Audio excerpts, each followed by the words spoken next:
The Green Door. Let us think about adventure. You're walking along Broadway. You like looking into the shop windows, and you're deciding which theater to go to. You're asking yourself, do I want something to make me laugh or something to make me feel sad? Suddenly, a hand is placed on your arm. You turn to look deep into the eyes of a beautiful woman, wonderful in jewels and richly dressed.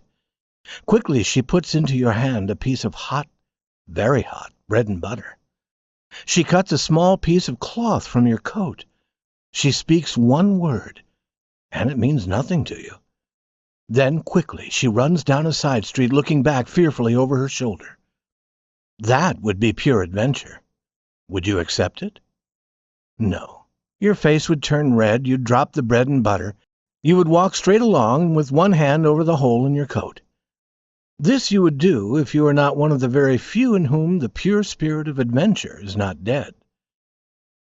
There have never been many true adventurers. You can read stories about men called adventurers, but they were really businessmen. There was something they wanted, lady or money or a country or honor, and so they got it. But a true adventurer is different. He starts out without any special purpose. He's ready for anything he may meet. There have been many half-adventurers, and they were great men. History is rich with their stories. But each of them had a special purpose. They were not followers of true adventure. In the big city of New York, romance and adventure are always waiting. As we walk along the streets, they're watching us. We look up suddenly and see a face in a window. The face seems to interest us strangely. Or in a quiet street, we hear a cry of fear and pain coming from a house where no one lives. A cab takes us to a strange door instead of to our own. The door opens, and we are asked to enter. At every corner, eyes look toward us, or hands are raised, or fingers point. Adventure is offered. But few of us are ready to accept. We are ready to do only the things we do every day. We wish only to do the things that everyone else does. We move on.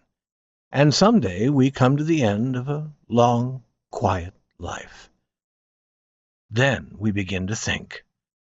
Then, when it is too late, we are sorry that we have never known true romance and adventure. Rudolf Steiner was a true adventurer. There were few evenings when he did not go out seeking something different. He was always interested in what might be waiting around the next corner. Sometimes adventure led him into strange places. 2 times the cops arrested him. Again and again he discovered that he had lost all his money. One night his watch was taken from him. But he continued happily to accept every offer of adventure. One evening Rudolph was walking slowly along a street in the older part of the city. Many people were walking along the street that night. Some were hurrying home. Others were going to have their dinner at some restaurant. The adventurer was a pleasant and good-looking young man. By day he worked in a music shop. He walked quietly and watchfully. He passed a busy restaurant and saw beside it an open door. Above the door a sign was hanging, a sign for a doctor's office.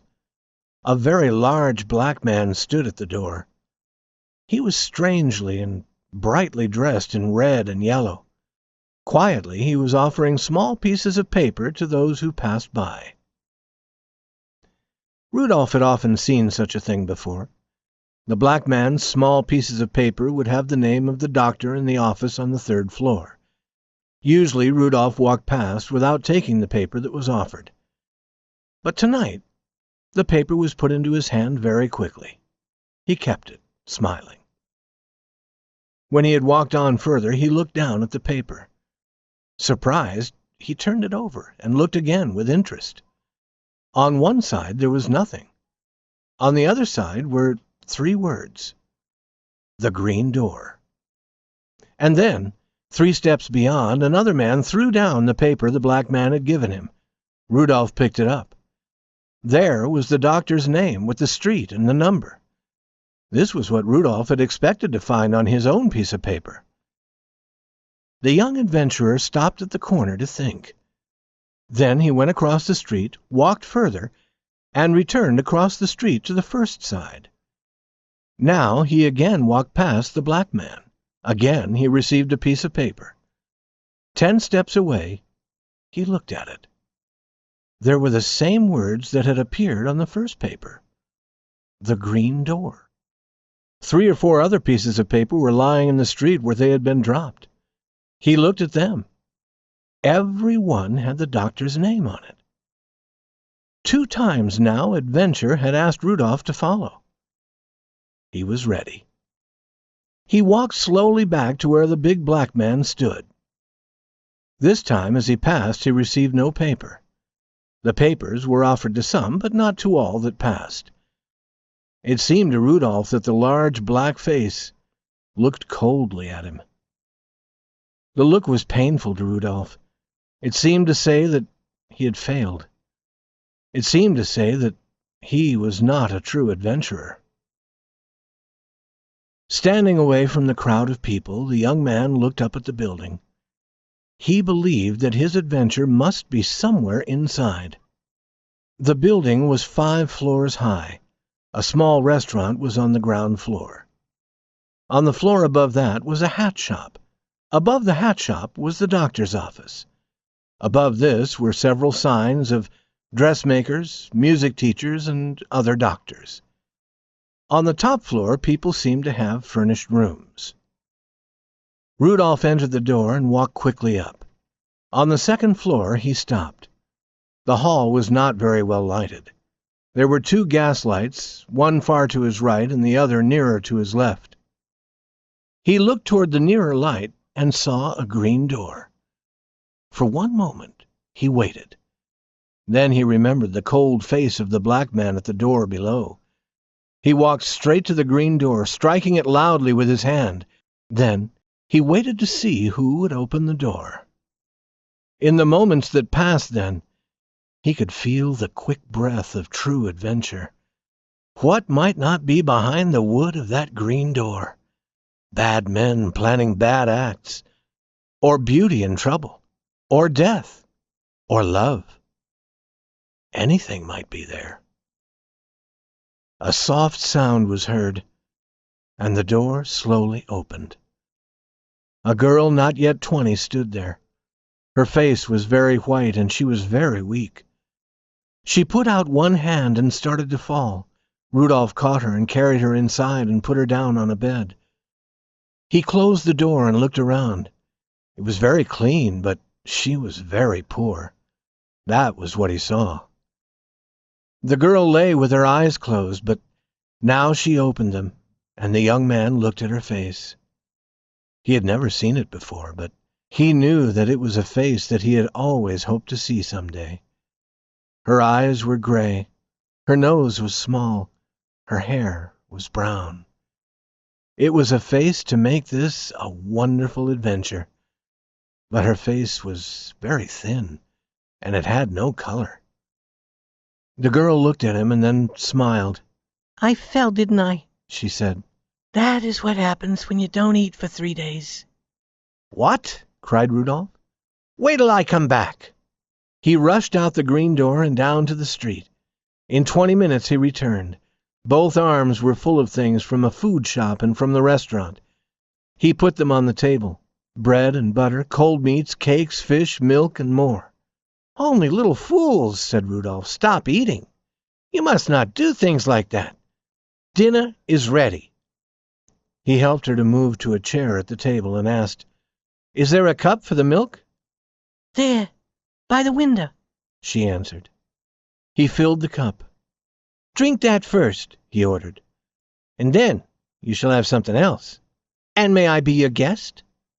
He moved another chair to the table and sat down.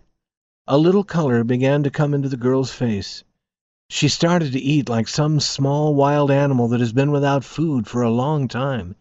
She seemed to think it was not strange that this young man was helping her. Her need had been so great that she was ready to accept any help.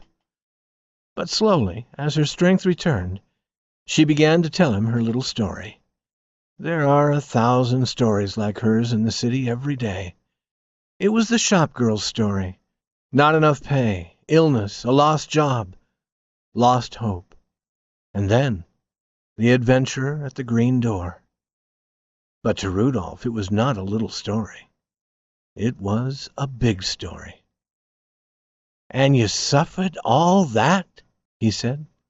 It was really bad, said the girl.